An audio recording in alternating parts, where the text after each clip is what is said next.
Bueno, hoy vamos a meternos de lleno en una de las visiones más potentes y enigmáticas de las escrituras antiguas. Sí, y de las más extrañas también. Totalmente. La de las 4 bestias del capítulo 7 del libro de Daniel. Y para guiarnos un poco en este laberinto, vamos a usar como base un ensayo muy bueno del teólogo Luis Alberto Carela Santiago. Que es muy lúcido, la verdad. La idea es, pues, intentar descifrar qué significan estas criaturas, sobre todo la cuarta, que es una figura que ha sido un verdadero rompecabezas durante siglos. Claro. O sea, ¿qué representan? Y sobre todo, ¿por qué la última es tan diferente, tan aterradora? Exacto. Y creo que la misión aquí no es solo, digamos, decodificar símbolos antiguos como si fuera un juego. No. Lo que este material nos invita a hacer es comprender una cosmovisión completa, entender cómo un profeta veía el auge y la caída de los imperios. Que no era como un hecho casual, histórico y ya. Para nada. Lo veía como parte de un drama divino, un conflicto a una escala muchísimo mayor. Así que vamos a explorar tanto el contexto histórico como el mensaje teológico que hay detrás. Me parece perfecto. Entonces, para poner la mesa, la visión arranca con Daniel viendo 4 bestias enormes que salen del mar. Ujú. El ensayo de Carela Santiago aclara de entrada que no estamos hablando del mar Mediterráneo ni de ningún lugar geográfico.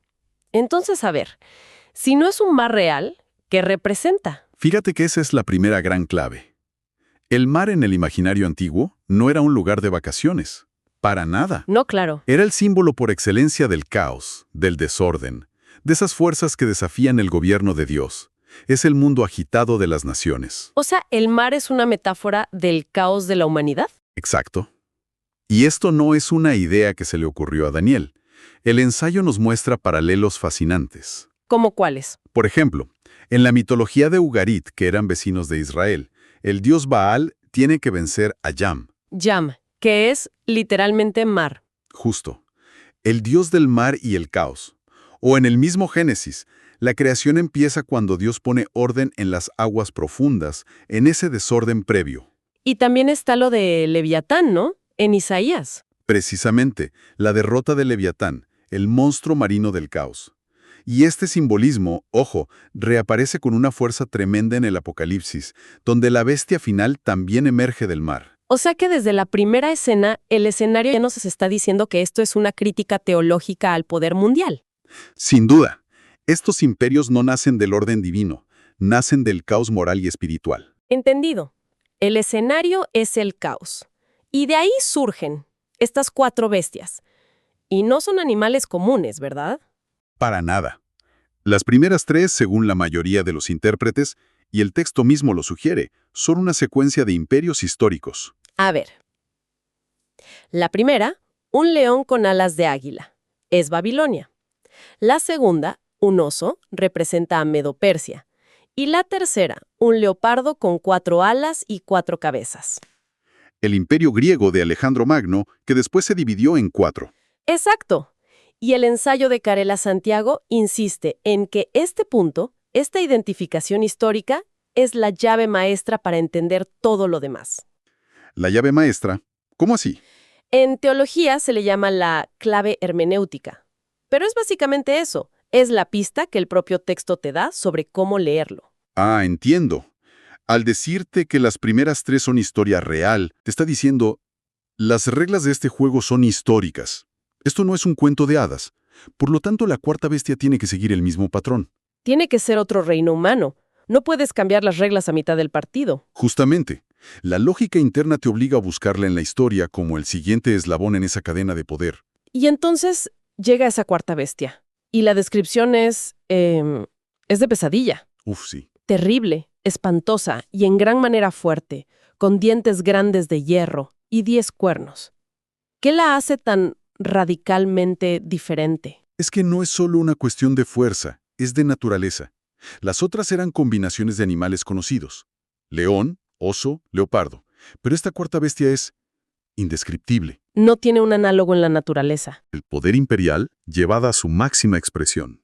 Ok, entonces, si seguimos la secuencia histórica que el texto mismo nos marca, Babilonia, Persia, Grecia. ¿Quién viene después? Pues el candidato es bastante obvio. El Imperio Romano. Encaja a la perfección.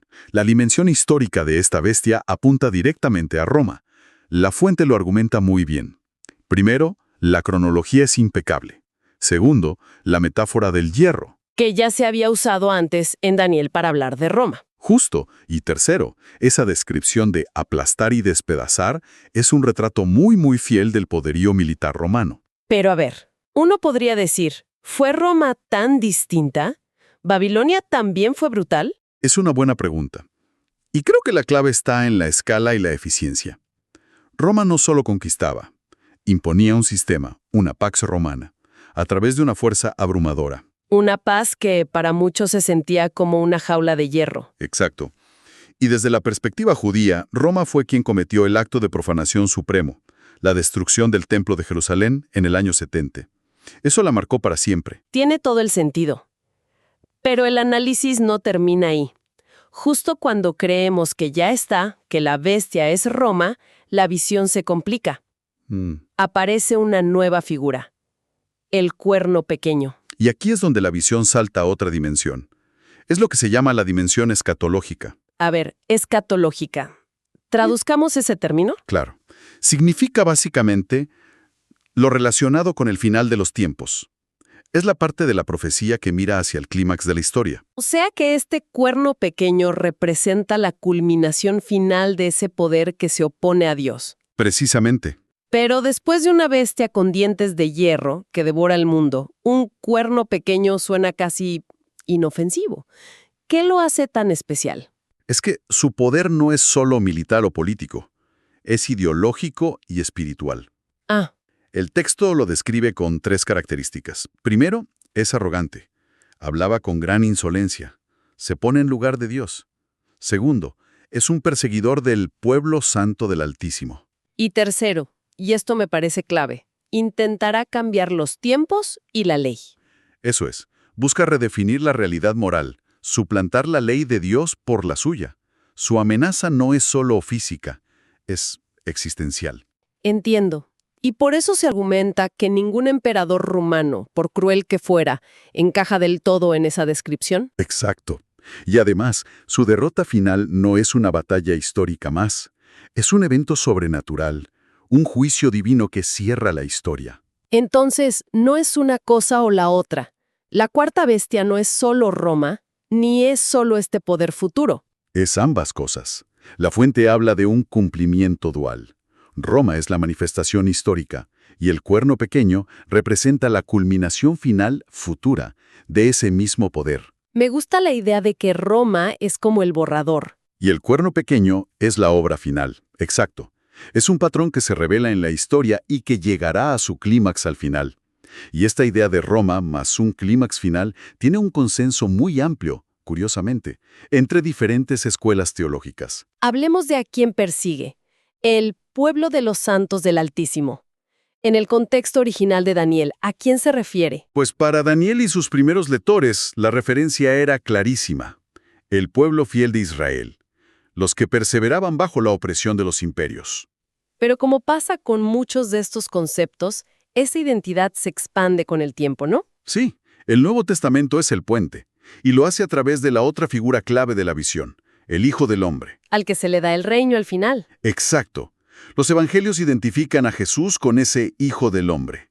Y por lo tanto, el pueblo de los santos crece para incluir a todos los que se unen a él, judíos y no judíos. La promesa se vuelve global. Encuentra su cumplimiento pleno.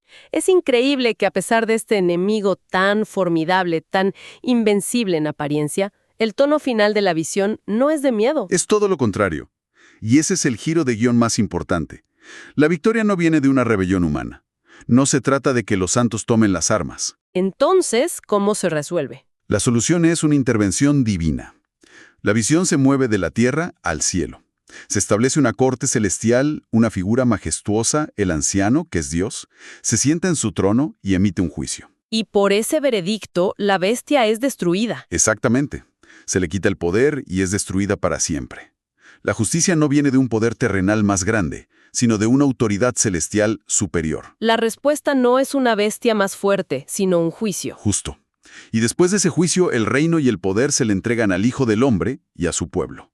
El terror de la historia es vencido por la soberanía del cielo. El mensaje es de una esperanza radical, Su reino nunca será destruido. y su dominio nunca tendrá fin. El caos del mar no tiene la última palabra. Demos un paso atrás. Si destilamos todo esto, ¿cuál dirías que es la gran lección que nos deja esta visión? Mira, yo creo que la gran lección, la que sigue resonando hoy, es que Daniel nos da una especie de test para el poder. Un test.